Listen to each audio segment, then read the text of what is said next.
Oke, selamat siang Bapak Ibu semua. Tentunya terima kasih sudah hadir pada edukasi siang ini. Kali ini kita akan membahas lagi mengenai market review tentunya, tapi kita akan juga belajar mengenai edukasi webinar siang hari ini. Tentunya saya di sini akan membawakan tentang tips trading kita menggunakan multiple time frame. Jadi ketika kita menggunakan multi time frame, kita tahu bagaimana apa yang harus kita lakukan ke depannya supaya kita bisa berhasil tentunya. Oke, untuk Bapak Ibu yang sudah standby di YouTube ataupun di dalam Zoom ataupun di aplikasi Maxco bisa langsung saja nanti tanya-tanya di dalam chat tersebut, nanti saya akan bantu jawab pertanyaan Bapak Ibu semua ya. Baik, kita langsung mulai saja tanpa berlama-lama. Kita masuk ke materi yang pertama ya. Kita akan membahas mengenai trading with multiple time frame. Jadi apa sih yang harus kita pahami untuk trading with multiple time frame? Pada chapter pertama, tentunya kita harus mengetahui dulu dasar multi time frame itu apa sih? Atau time frame itu sebenarnya apa gitu ya. Jadi kalau yang kita ketahui, time frame itu kan merupakan sudut pandang kita dalam melihat chart secara jangka besar hingga jangka pendek dalam time frame itu sendiri. Nah, kalau misalnya kita mau menggunakan jangka besar itu kita bisa menggunakan time frame yang besar. Kalau mau jangka kecil, pastinya kita bisa menggunakan time frame yang kecil ya tentunya ya. Nah, kemudian juga kalau yang kita ketahui ya, multiple time frame itu kan merupakan suatu proses yang dilakukan untuk melihat pergerakan harga. Jadi kalau kita misalnya melihat pergerakan harga berupa chart, berupa candlestick, ataupun line chart, itu semuanya terbentuk dalam suatu time frame. Jadi kalau misalnya kita ganti-ganti time frame, misalnya kita fokus ke monthly, itu nanti pembentukan chartnya ada, kalau dari weekly juga ada, yang 4 jam ada, 1 jam, dan seterusnya itu juga ada. Tapi yang kita perlu ketahui karena kita mau mengklasifikasi ya, jadi kita menentukan kita ini tipe trader yang seperti apa. Nah, makanya kita harus wajib mengetahui apa yang kita gunakan. Jangan sampai kalau kita mau tradingnya itu jangka pendek, tapi time frame yang kita gunakan adalah time frame besar. Nah, ini kan terjadi ketidak ketemunya ya, ataupun pertemuan antara kita yang mau secara income-nya cepat sama dengan apa yang kita lihat secara jangka panjang. Jadi kalau misalnya kita mau jangka panjang, berarti kita harus juga menyiapkan plan dengan jangka panjang. Tapi kalau kita ingin dalam waktu singkat, berarti kita harus menyiapkan plan dalam waktu singkat. Jadi kita punya plan A, plan B dalam kita mau melakukan analisa tentunya.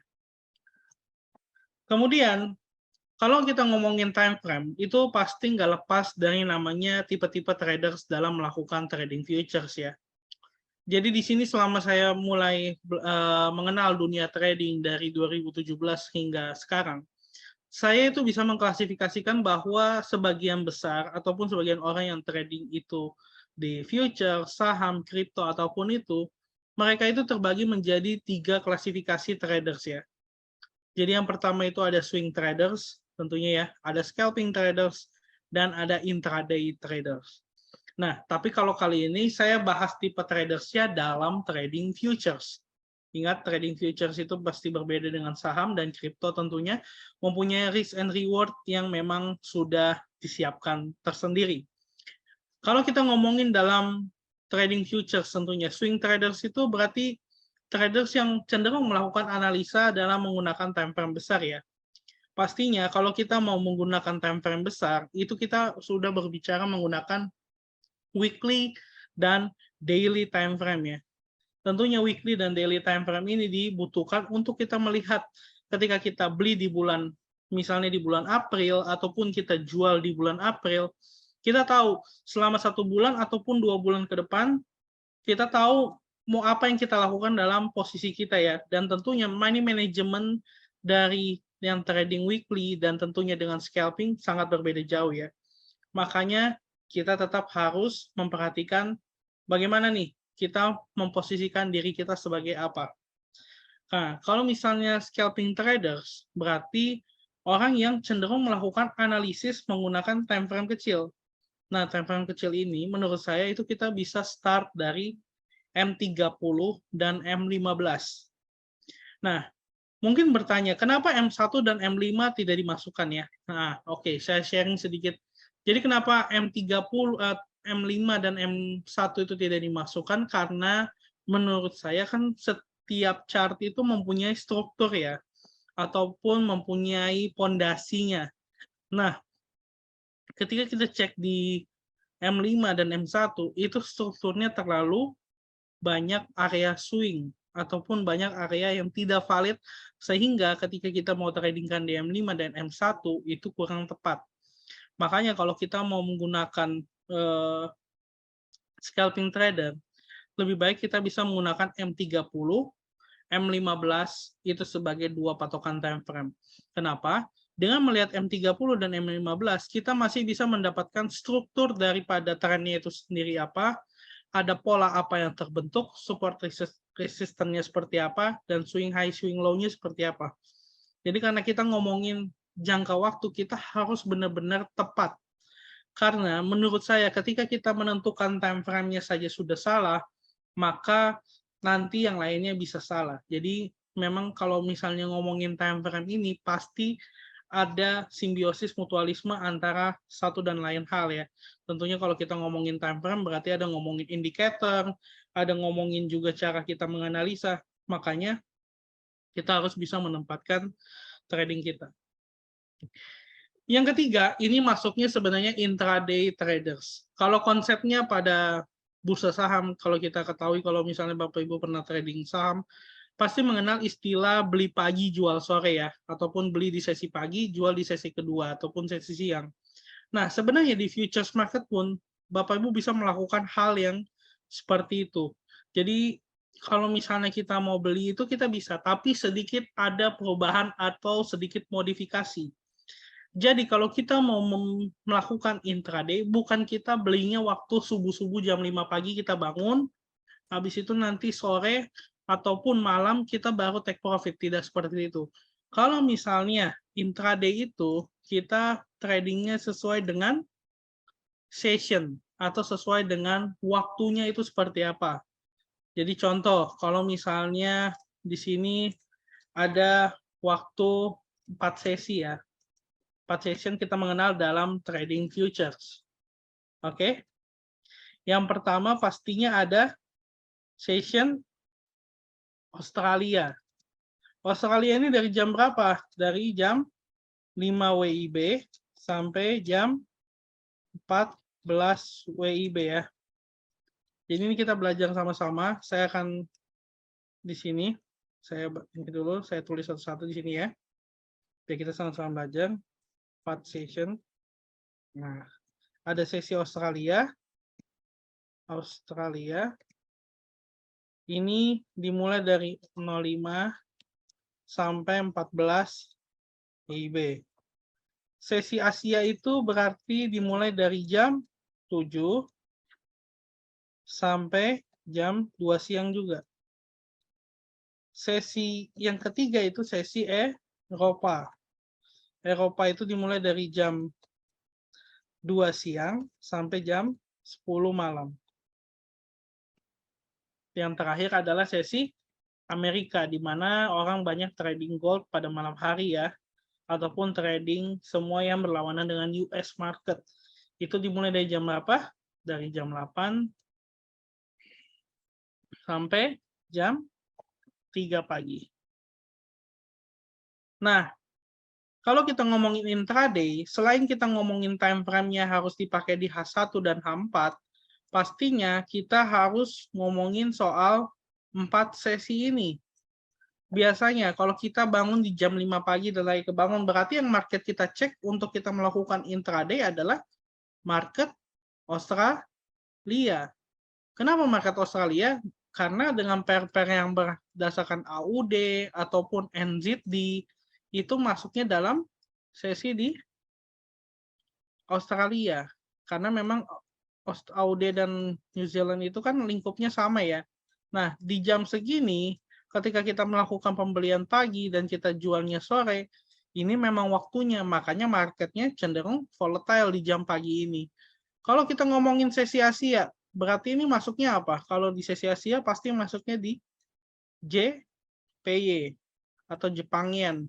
Makanya kalau misalnya ibu-ibu ataupun bapak-bapak perhatikan ya, ketika sesi di Jepang Yen itu tentunya di jam 7 pagi, ketika baru mulai ataupun baru bangun memulai aktivitas, ketika melihat jam 7, JPY itu sudah termasuk aktif.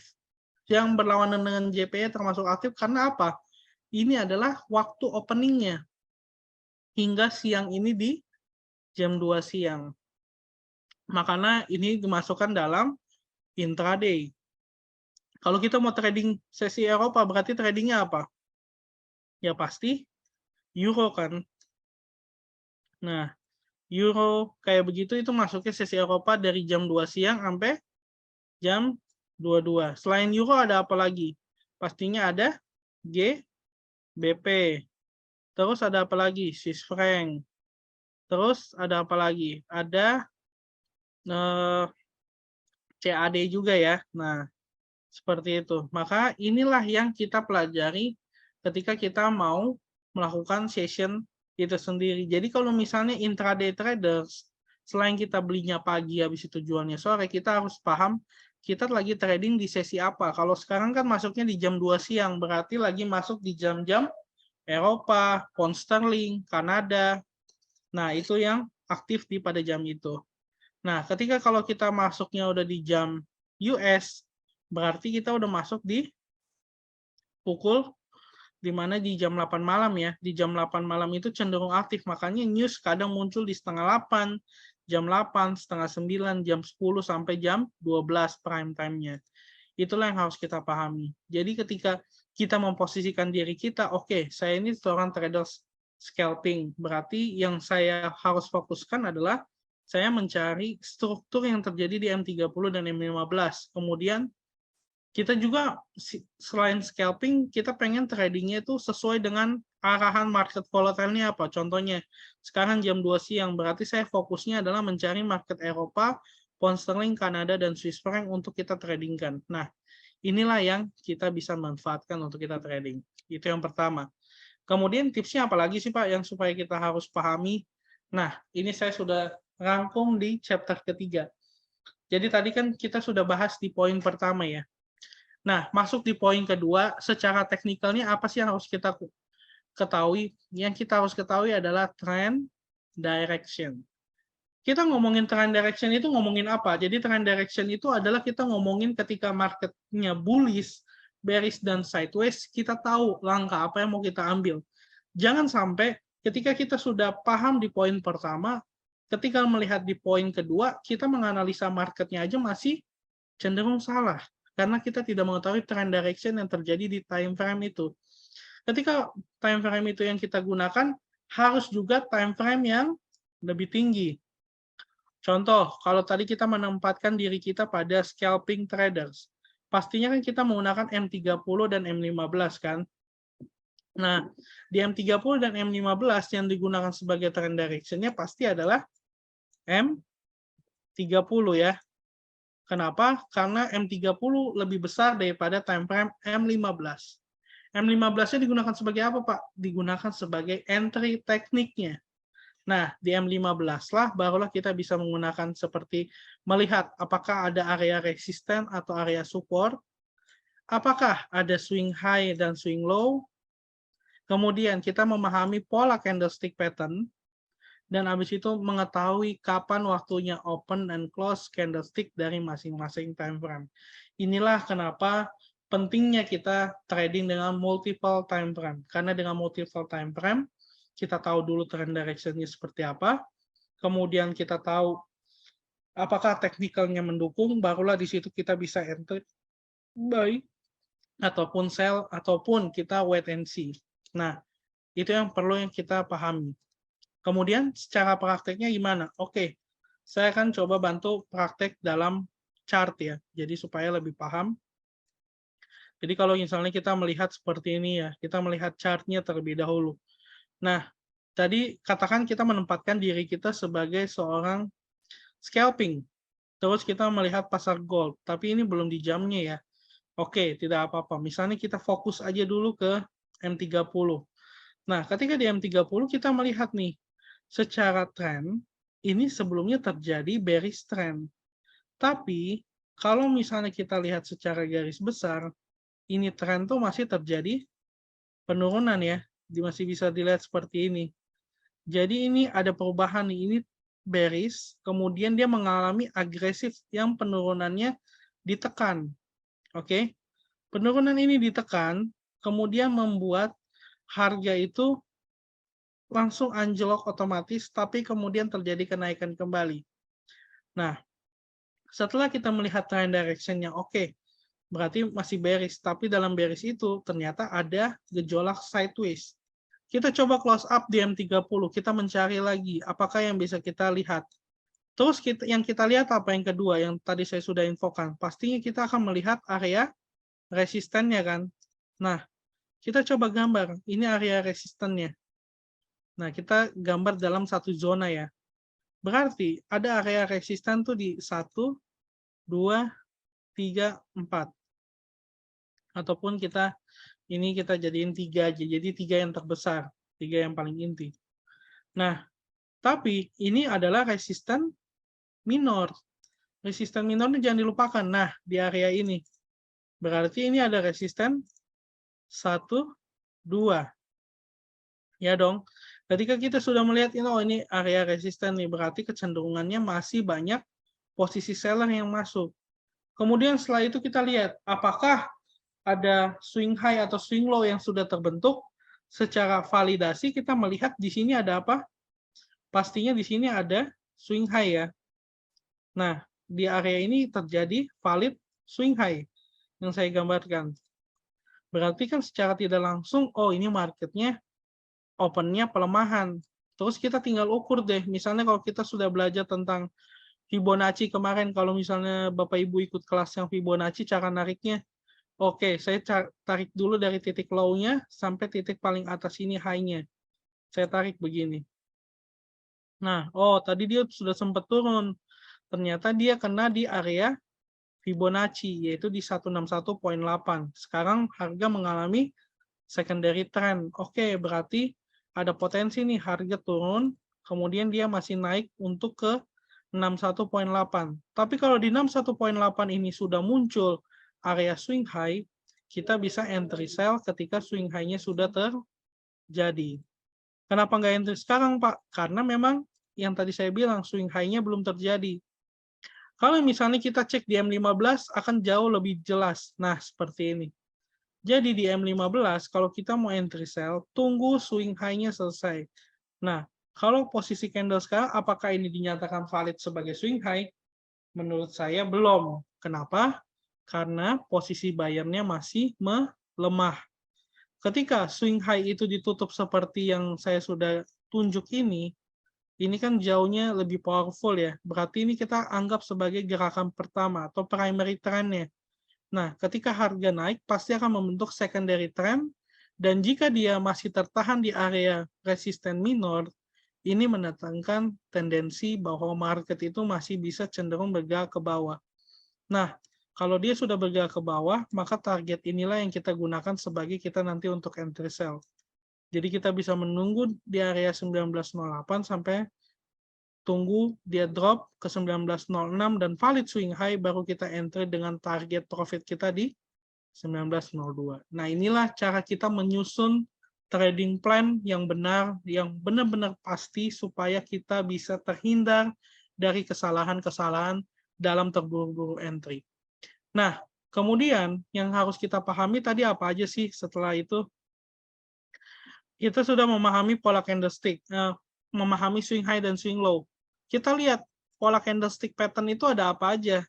Contoh, kalau kita mau cari area swing high, nah misalnya kita menunggu terjadinya doji ataupun sebagai mana besar, ini ada Morobozu. Morobozu itu adalah candle yang full body ya. Jadi tercermin seperti ini nih, ini full body. Jadi dia bearish-nya lebih gede, di mana volumenya lebih cukup besar. Nah, kalau seperti ini sebenarnya sudah pembuka untuk dia sell. Tapi kalau kita yang baru mau masuk sekarang tidak di atas tadi, ini cenderung lebih telat. Makanya jauh lebih aman. Biarkan dia mencapai target minornya terlebih dahulu untuk naik. Ketika target minornya sudah tercapai atau terjadi seperti swing high lagi, kita bisa masuk untuk mendapatkan target di bawah. Nah, tapi kalau kita cek KM5, apakah boleh? Sebenarnya sah-sah saja, tapi ada baiknya lebih pasti M15. Jadi ketika M15 sudah valid seperti ini juga enak. Kalau kita ngambil sell di sini, kan dia turun. At the end dia naik, tapi kan dia tetap tidak lebih tinggi daripada high yang di atas ini. Makanya otomatis masih jauh lebih rendah. Seperti itu. Makanya kita harus perhatikan juga kenapa ini marketnya cenderung tidak bergerak terlalu aktif, karena ini belum di jam sesinya.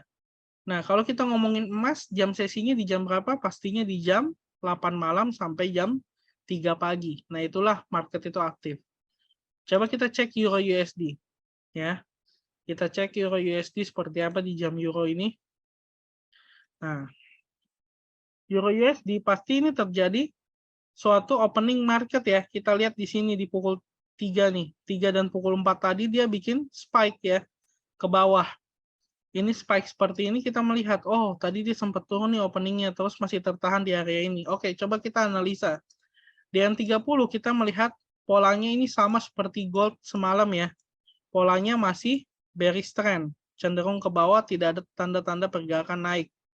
Oke, kita akan cek. Nah, di sini ada area resisten ya. Nah, ini kita tandain. Resistennya ada berapa? 1, 2, 3. Nah, ini kita tandain ke sini. Oke, ketika ini sudah terbentuk, di sini ada area apa? Oke, di sini ada area support. Karena di sini ada support 1, 2. Ini juga 3 juga bisa. Nah, tapi harga sekarang di sini. Kalau misalnya di M15, dia membentuk area swing high di area ini, dengan dia closingnya bearish lagi, barulah kita bisa mengambil sell. Tapi kalau belum, lebih baik kita tunggu dia naik terlebih dahulu mencapai target minornya, baru kita entry. Nah, kalau misalnya kita ukur menggunakan Fibonacci, memang masih ada potensi untuk dia turun, dia naik, baru dia melemah lagi. Karena ini sudah di open kan dengan candle bearish yang warna merah ini. Tapi kita tidak tahu apakah powerful ini begitu kuat, support-support ini apakah bisa menjadi resisten baru di area ini. Nah, jika ini sudah terbentuk dan valid, maka kita bisa melakukan open entry. Dengan open entry-nya kita tinggal batasin stop loss-nya. Misalnya kita entry pas di area 50 atau 61.8. Berarti stop loss-nya di mana, Pak? Di poin 100 Fibonacci ini kita bisa jadikan sebagai stop loss. Yang penting kita mempunyai tetap taking profit ataupun stop loss-nya tetap lebih besar taking profit-nya, yaitu 1/2 ya. Seperti itu. Jadi resiko dan reward-nya tetap lebih besar. Nah, kalau ngomongin pola candlestick pattern, di sini terbentuk apa? Sebenarnya belum terbentuk apa-apa ya, tapi di sini kalau Bapak Ibu lihat di M15 ini sebenarnya sudah terbentuk namanya engulfing. Engulfing itu adalah yang candle 2 ini ya. Jadi saya udah gambarin. Nah, ketika dia bentuk engulfing, ini merupakan suatu tanda bahwa market itu terjadi dominasi tentang seller. Tapi kita lihat apakah dominasi ini cukup kuat. Dan kalau misalnya Bapak Ibu lihat ketika digabungin dengan 3 pola candlestick ini, maka ini termasuk dengan 3 black cross. Jadi kayak gimana tuh tulisannya kayak begini ya, saya buka. 3 black cross. Nah, 3 black cross itu seperti ini dia. Ketika terjadi 3 candle ataupun 3 candle yang besar, maka posisi yang terjadi adalah penurunan terhadap market itu sendiri. Tapi kebalikannya, kalau munculnya adalah 3 white soldier, maka itu menandakan market itu terjadi kenaikan. Kenapa? Karena ini didukung oleh 3 candlestick bullish yang warna hijau. Inilah yang kita harus ketahui tentang pola-pola candlestick pattern. Seperti itu ya Bapak Ibu ya. Jadi paham? Jadi ketika kita combine-nya kita tahu. Nah, terus ngomongin opening dan closing. Terus ketika kita lihat nih ya, di candle yang tengah-tengah ini kan opening di jam 14. Berarti 15 menit kemudian adalah kita menunggu ini. Ketika kita lihat 14.15 ini sudah selesai, dia udah closing, maka ini kita akan tahu, oke, ini closingnya sebenarnya dia high atau dia low. Kalau dia closingnya lebih rendah daripada candle yang pertama, mengindikasikan bahwa market itu terjadi pelemahan. Tapi kalau dia closingnya masih lebih tinggi daripada candle yang pertama saat opening, berarti tendensi market itu masih mempunyai target naik secara minor trend. Oke? Dan mungkin kalau kita fokus lagi nih, kita lihat di sini, ini kan cenderung ada double top ya. Ini top pertama, ini top kedua. Dan di sini berarti area neckline-nya nih. Nah, area Fibo ini merupakan area neckline. Kita lihat apakah pelemahan ini hanya sebentar atau tidak. Kalau misalnya pelemahan ini berlanjut dan membentuk swing high, baru kita sell. Tapi kalau seperti ini, jangan kita masuk ketika kita mau open sell. Kita harus hati-hati karena kita sekali lagi kita scalping dan tentunya harus disclaimer on terlebih dahulu. Yang penting kita sudah membuat trading plan-nya terlebih dahulu. Jadi meminimalisir segala resiko yang terjadi di pasar tentunya ya. Oke, mungkin itu aja sih yang mau saya sampaikan. Nah, mungkin dari Bapak Ibu ada yang mau ditanyakan, itu silakan. Jadi yang mau bertanya boleh, nanti saya bantu cek. Sekarang saya cek-cek dulu nih pertanyaan Bapak Ibu dari YouTube Maxport dulu ya. Ataupun yang mau tanya di Zoom, silakan saya open untuk kita open discussion ya. Oke. Ada lagi yang mau ditanyakan Bapak Ibu semua? Nah, mungkin kalau misalnya belum ada yang tanya, saya akan bahas berita sedikit ya. Jadi kita akan cek dulu. Oke, nanti ada yang tanya XAU ya. Kita lihat dulu hari ini tanggal 30 ya. Jadi kalau lihat berita kita harus lihat juga tanggalnya.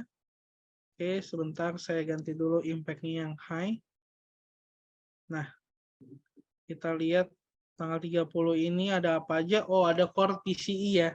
Nah, core PCE ini kalau misalnya kita lihat konsensusnya terjadi bahwa ini akan naik ya. Karena yang kita perhatikan itu ada yang core-nya. Kalau previousnya kan ini 0,4, konsensusnya 0,3 dan forecast-nya juga 0,3. Kalau misalnya terjadi di atas ini, berarti ada terjadinya penguatan terhadap US dollar. Tapi kalau misalnya ini pelemahan yang terjadi ataupun di bawah nilai previous, maka ini bisa terjadi pelemahan terhadap US dollar. Tapi nanti kita akan cek, tapi ini berarti bisa menjadi market movement karena core PCE itu adalah kita akan melihat bagaimana kecenderungan yang terjadi di pasar US. Terus di Eropa nanti ataupun di London itu di GBP ini ada inflation rate. Nah, kalau misalnya kita mau lihat inflation rate ini bisa kita cek juga dengan unemployment rate-nya. Berarti ini ada tanda-tanda bahwa kalau ini terjadi hasil yang tidak memenuhi ekspektasi pasar, bisa jadi ada pelemahan terhadap Euro USD ya ataupun di Eropa sekalian. Nah, kalau kembali lagi kita ke chart, kita lihat ini sekarang harganya tertahan di area golden ratio Fibonacci di 61,8 dan area 50. Berarti kita akan lihat apakah ini akan masih tertahan atau tidak. Tadi ada yang bertanya mengenai gold ya dari Pak Huda. Baik, saya akan cek. Ini kita akan cek, kita buka dulu. Bisa USD. Nah, seperti ini Pak Huda. Ini karena di jamnya belum jam US, harga masih konsolidasi lagi ya. Jadi mungkin harap sabar menunggu. Kalau kita mau selling area, tadi saya ada potensi untuk dia naik terlebih dahulu. Masuk lagi ke area 08 sampai 09. Di area ini karena ini merupakan primary trend-nya. Ketika dia sudah membentuk swing high lagi di area resisten ini, maka ini kan menjadi area resisten minor. Ini mendapatkan tendensi untuk melemah kembali ke 1902. Kayak gitu. Iya Pak, tanya berarti kita sell limit dulu ya di XAU. Betul, jadi kita sell limit. Nah, contoh kalau kita mau sell limit, berarti kita at least kita bisa siapkan range-nya, misalnya di 1908 target kita nih, target sell limit kita. Kita bisa naikin dulu sedikit di 1909, dan area stop loss kita cari area high yang paling tinggi. Jadi misalnya di 09 ini kita sell limit, terus stop loss-nya kan kita lihat. Oke, kalau misalnya ke 1910, ini berarti menandakan bahwa targetnya stop loss-nya cuma 10 pips, terlalu pendek. Oke, kita naikin. Misalnya target yang paling aman di mana ketika kita sell limit di 09 atau 08. Oh, berarti target yang paling aman di atas ini karena di sini ada resisten itu di 19.13. Jadi kalau misalnya kita entry sell di 19.09 atau 08 dengan stop loss di 19.12 atau 19.13 dengan kita melihat bahwa trend direction-nya ini adalah trendnya bearish, maka ini akan jauh lebih aman karena kita bermain dengan safe, dengan aman karena kita tahu struktur yang terjadi di pasar itu karena apa. Jadi kita harus tahu ya. Yang pertama, trend direction-nya, swing high, swing low itu penting. Kemudian kita tahu juga resistance support-nya dan pola-pola candlestick. Nah, ini akan membantu ketika kita trading scalping, swing, ataupun intraday. Seperti itu. Nah, mungkin dari Bapak Ibu ada yang ditanyakan, silakan. Untuk market yang trending bagaimana Pak? Makasih. Oke, Pak, pertanyaan dari YouTube ya. Nah, Pak Ade satu. Kalau misalnya lihat market yang trending itu kita melihat dulu Pak, adakah contohnya seperti ini ya. Ini sebenarnya secara marketnya ini, kalau kita melihat seperti ini kan marketnya trending juga. Marketnya bearish trend. Kenapa? Karena kalau kita lihat, misalnya kita coding ya seperti ini. Nah, ini kan dimulai dari high ke low, dia naik membentuk lower high, lower low, lower high, lower low. Dia naik lagi, bikin lower high. Berarti ekspektasi yang terjadi di pasar adalah cenderung bearish trend. Nah, kalau udah seperti ini, kita udah melihat ini marketnya trending ke bawah. Oh, oke, yang kita cari opportunity-nya adalah sell. Nah, seperti itu. Tapi ini di time frame M15. Bagaimana dengan M30? Kita tinggal mencocokkan atau tinggal mengadjust. Ya, yang kita tidak bisa cari, yang kita tidak bisa tradingkan adalah ketika marketnya sideways. Contoh market sideways-nya gimana, Pak? Nah, contohnya yang ini. Kecuali, ini kan sudah kelihatan area swing-nya.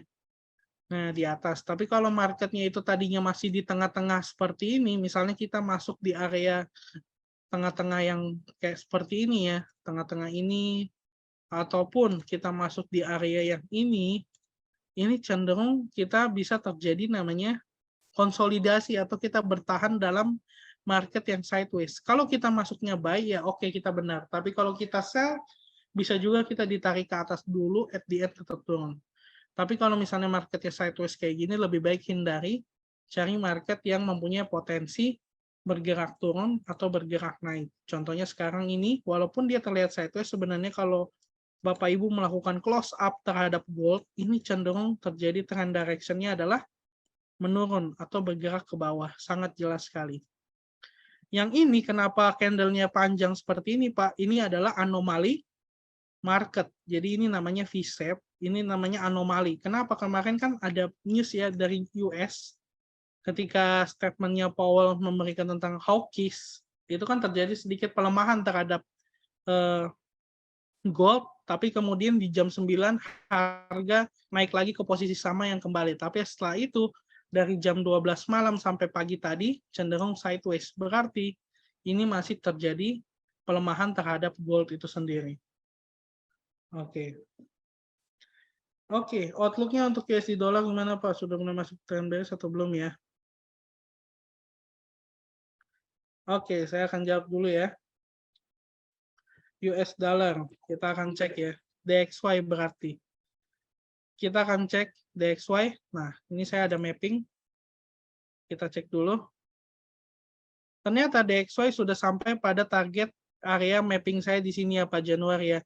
Oke, Pak Januar, kalau kita misalnya melihat ketika gold ini masih tertahan di area, diingat-ingat ya, ketika masih tertahan di 103.3 sampai 103.5 dan ada kecenderungan di H1 dan M30 membuat swing high, ini bisa menjadikan pelemahan terhadap US dollar. Ketika pelemahan US dollar ini terjadi, bisa saja potensi terhadap gold itu meningkat. Tapi ketika terjadinya anomali market atau news, bisa saja DXY dan gold itu bergerak secara bersamaan. Tapi yang penting kita sudah menyiapkan seperti ini outlook-nya. Kalau misalnya menurut saya karena dia sudah masuk di area kotak ini, ataupun di area supply, ini menandakan bahwa akan terjadi pelemahan dalam sementara waktu ini, tapi tidak berlangsung lama karena ini hanya bersifat sementara saja. Kalau misalnya kita ukur mungkin targetnya dia ke 102,3 dulu ya, Pak Januari ya. 102,3 sampai 102,3. Tapi kalau secara tren, ini belum masuk bearish trend. Tapi kalau kita ngomongin kenapa triggernya kita nge-sell, karena dia masuk di area resisten yang cukup kuat di sini. Ada 1, 2, ini yang ketiga, ini 4, 5, ini 6, 7. Berarti sudah ada tanda bahwa posisi ini adalah pertemuan antara support become resisten. Jadi ini juga ada support ya. Nah, seperti itu. Oke. Ada yang mau bertanya lagi? Bapak Ibu silakan. Jadi seperti itu ya yang perlu diingat-ingat bahwa kita harus mengetahui marketnya seperti apa. Dan kembali lagi, disclaimer on, yang penting Bapak Ibu tetap mengetahui pola-pola yang terjadi. Mungkin sebelum saya tutup, ataupun ini saya juga mau menginfokan ya, bahwa kita juga ada Maxco program, di mana ini ada reward program yang bisa didaftarkan hari ini terakhir. Jadi kalau misalnya Bapak Ibu mau ikut reward program, hari ini pendaftarannya terakhir, tapi nanti kita tetap bisa mengundi hadiahnya sampai di bulan Agustus nanti. Jadi regisnya hari ini terakhir, jadi kalau misalnya Bapak Ibu belum ikut registrasi mengenai reward program, langsung aja hubungi Maxco, baik itu di Instagramnya, ataupun di YouTube-nya, ataupun di Zoom seperti ini. Nanti tim Maxco akan segera membantu Bapak Ibu untuk daftar di reward program. Seperti itu ya. Oke, baik. Ada lagi yang ingin ditanyakan Bapak Ibu semua mengenai materi siang hari ini? Kalau tidak ada yang bertanya, berarti saya anggap sudah jelas ya. Jadi, yang perlu kita ulang sekali lagi sebelum selesai ya. Jadi, yang kata kuncinya atau poin pentingnya adalah, pertama kita harus menentukan time frame yang kita gunakan apa. Baik itu kita mau gunakan swing, scalping, atau intraday. Pastikan trend direction-nya seperti apa dan gunakan time frame lebih tinggi.